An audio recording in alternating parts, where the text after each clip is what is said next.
Oke, ada 1, 2, 3, 4, 5, 6, 7, 8, 9. Oke, Ocha auditori ya. Menurut Ocha gimana auditori?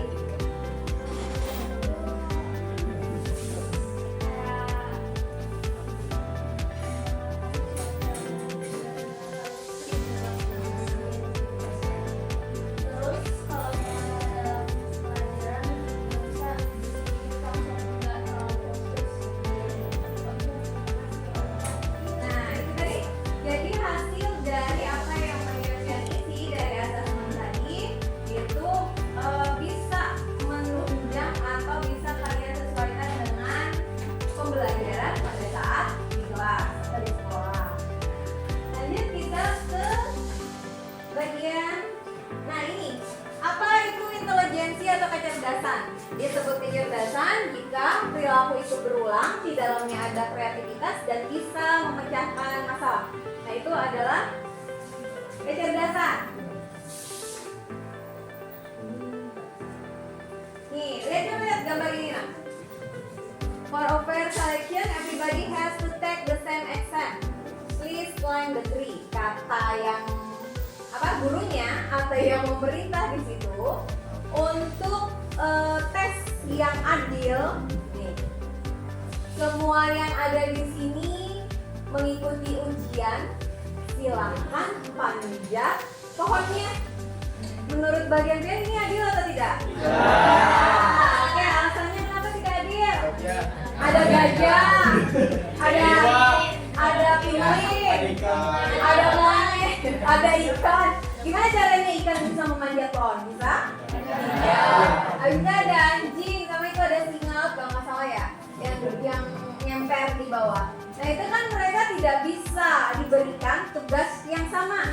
Artinya sama juga seperti kalian yang ada di kelas ini dengan berbagai macam tadi gaya belajar dan kecerdasan sebenarnya tidak bisa hanya dengan satu cara aja. Jadi harus disesuaikan.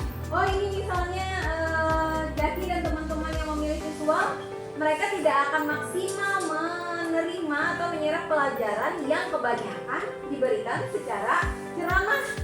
Ya enggak, karena mereka akan lebih tertarik dengan melihat ada video, ada gambar, atau ada hal lain yang ditampilkan. Nah, sama juga dengan kinestetik. Kinestetik ini adalah anak yang aktif dalam pergerakan. Misalnya nih, belajar sambil main bola. Ya kan ada? Misalnya di kelas ada yang sambil main bola. Kira-kira jarak dari sini ke situ tuh menendang berapa meter ya, Wah? Nah, itu kan kelihatan di situ gaya-gaya belajar kalian. Sebenarnya tidak bisa itu dipaksakan. Yang visual dipaksakan menerima yang auditori, atau auditori menerima kinestetik, itu tidak bisa. Jadi itu kenapa juga menjadi dasar sebenarnya yang harus diketahui guru-guru supaya bisa menyesuaikan dengan kalian. Jadi sudah tahu, oh ini dengan gambar, supaya dengan gambar ya dikasihlah banyak materi yang ada gambarnya biar lebih tertarik. Apa yang dengan suara berarti lebih suka dengan suara. Dan suka dengan kinestetik, ajak praktek langsung. Jadi dia terlibat secara aktif dengan pergerakan. Tuh, ingat ya ada 3 ya tadi ya. Nah, kalau ini adalah kecerdasan majemuk yang tadi ada 8 macam. Ada yang dapat kecerdasan linguistik atau bahasa? Ada nggak? Ada. Ada. Nggak ada ya? Yang bahasa. Ada yang intrapersonal? Ada bahasa tadi. Matematika. Oke, ada yang matematika. Ada intrapersonal? Ada ya tadi ya? Diraga intrapersonal? Iya, intrapersonal. Habis itu ada lagi yang naturalistik, ada lagi yang kinestetik, ada yang musikal tadi ada. Oke, Kanul ya.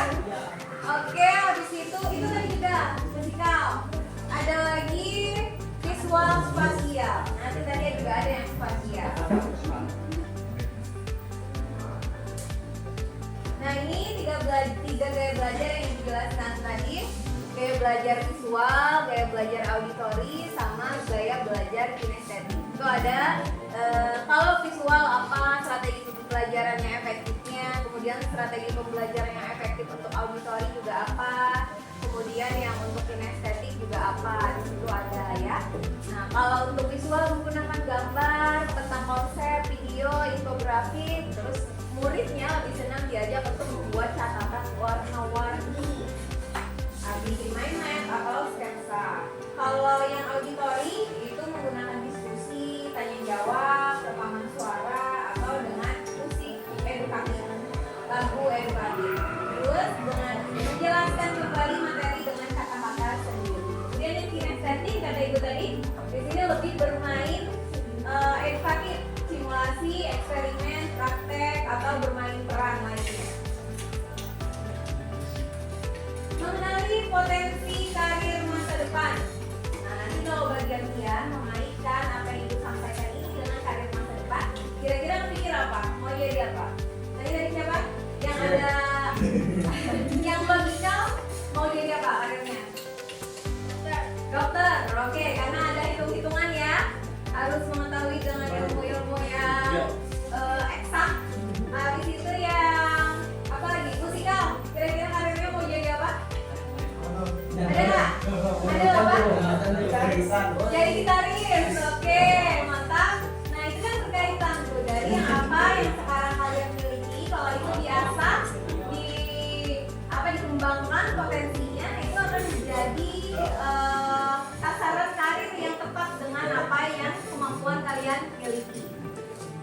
Kalau kalian tahu karir itu terbagi jadi 6. Biasa kita sebut dengan riasek. Nah itu ada tesnya juga kalau secara psikologis. R-nya itu adalah realistik.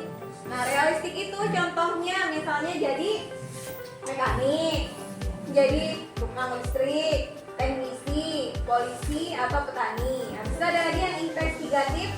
Nah ini jadi ilmuwan, jadi dokter, terus analis data, insinyur, sama peneliti atau psikolog. Kalau artistik nih, artistik yang musikal tadi, jadi seniman, penulis, aktor, desain grafis, musisi, atau arsitek. Kemudian ada yang sosial. Kemudian sosial ini jadi guru, jadi konselor nih kayak ibu. Habis itu jadi perawat, psikolog, sama pekerja sosial. Kalau enterprising itu pemimpin atau pengusaha, lebih ke politik. Nah, kalau yang terakhir adalah konvensional, itu akuntan atau tentang administrasi.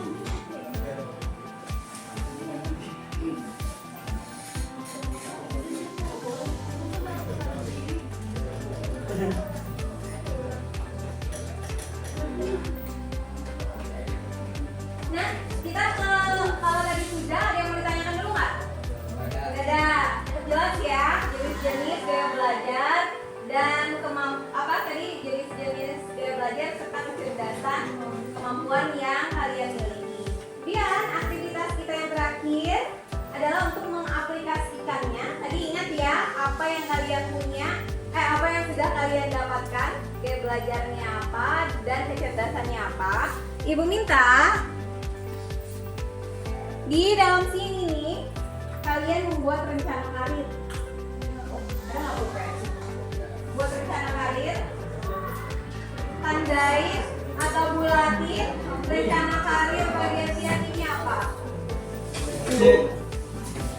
Oke, ambil dulu pulpennya. Tulis nama sama kelas ya, karirnya, sama rencana karir masa depan. Rencana karir masa depan misalnya dokter tadi. Boleh kalian jelaskan di bawah sini harapan-harapan apa saja yang mungkin kalian inginkan di masa depan kalian nanti.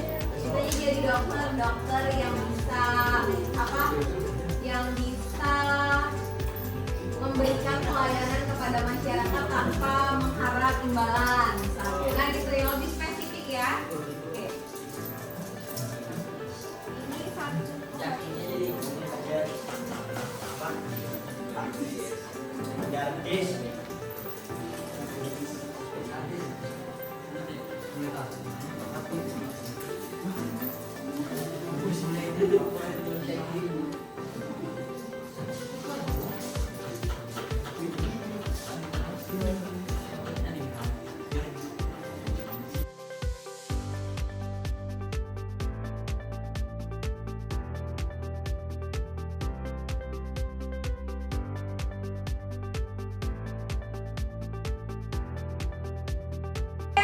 Oke, sudah perhatiannya. Nah, semuanya sudah merencanakan karirnya. Oke, pasti ada berbagai macam karir yang sudah bagian pian rencanakan. Berdasar tadi bagian pian sudah tahu tentang gaya belajar dan kecerdasan apa yang kalian miliki atau misalnya minat dan bakat kalian kira-kira arahnya kemana. Ada nggak yang mau cerita misalnya tadi sudah merencanakan karirnya apa? Yuna boleh Yuna? Yuna berdiri. Dari tadi yang Tian tahu gaya belajar sama kecerdasan yang Tian miliki. Gaya belajar lo visual karena lo lebih suka melihat apa yang di luar mata itu, dan kecerdasan lo tuh cerdas logikal matematikal. Nanti dari lo di masa depan lo kira-kira lo mau jadi profesor atau dokter. Terus lo hendak rencananya berkuliah di Universitas Erlangga atau UGM. Oke, mantap kita lanjut ke sana. Jadi rencananya karirnya mau, gaya belajarnya apa? Visual. Jadi rencana karirnya mau jadi apa? Jadi pelaut. Alasannya keren. Kenapa? Suka ngapal-ngapalan. Wah, tadi suka pelautnya. Menyelam bisa menyelam? Bisa, berenang bisa berarti lah. Berenang, menyelam. Oke, nanti mungkin bisa masuk angkatan laut. Ya kan? Kita tuh kalau merencanakan karir harus yang terbaik. Nah, mungkin yang lain juga sudah banyak kan kata ibu merencanakan karir-karirnya. Mudah-mudahan itu bisa tercapai. Jangan sudah bagian yang tahu, oh ini kira-kira arah-arah kemampuan bagian yang gimana. Tapi kemampuan itu masih perlu kalian asah dan gali lagi potensinya ya. Masih panjang waktu untuk bagian yang nanti lebih mendalami lagi apa yang memang kira-kira menjadi passion, kesenangan bagian dia. Oke? Nah, mungkin pertemuan kita pada hari ini cukup sampai di sini. Terima kasih untuk kerjasamanya. Itu nanti dikumpulkan ya, ke ibu ya semuanya.